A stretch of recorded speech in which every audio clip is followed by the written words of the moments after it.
৯০ ভাগ ধর্মপ্রাণ মুসলমানের দেশ বাংলাদেশে অসংখ্য সুন্দর সুন্দর আল্লাহর মসজিদ রয়েছে। সম্প্রতি নোয়াখালীর সোনাইমুড়ি উপজেলার নদনা ইউনিয়নের পশ্চিম শাকতলা গ্রামে ৩০ কোটি টাকা ব্যয়ে ভিন্ন রকম ডিজাইনের মসজিদ নির্মাণ করে ব্যাপক আলোড়ন সৃষ্টি করেছে। মসজিদটি মিনার থেকে শুরু করে বাহির এবং ভিতরের সবগুলো ডিজাইন তৈরি করা হয়েছে আধুনিক ও ভিন্ন রকম নকশায়। প্রতিনিয়তই দূর দূরান্ত থেকে মসজিদটি দেখতে পর্যটকরা ভিড় জমাচ্ছে।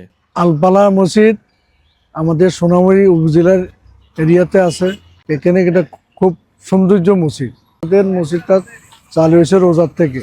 যারা ঘুরতে আসেন, যারা বাসের লাইনে আছে, চিরানতে এলে, স্বাধীন বাংলা আছে, ঢাকাতে এলে আলবারাকা বারাকা আছে, হিমাচল আছে, রামজোর থেকে আইলে জননী আছে, জননী থেকে আপনি আসতে পারেন।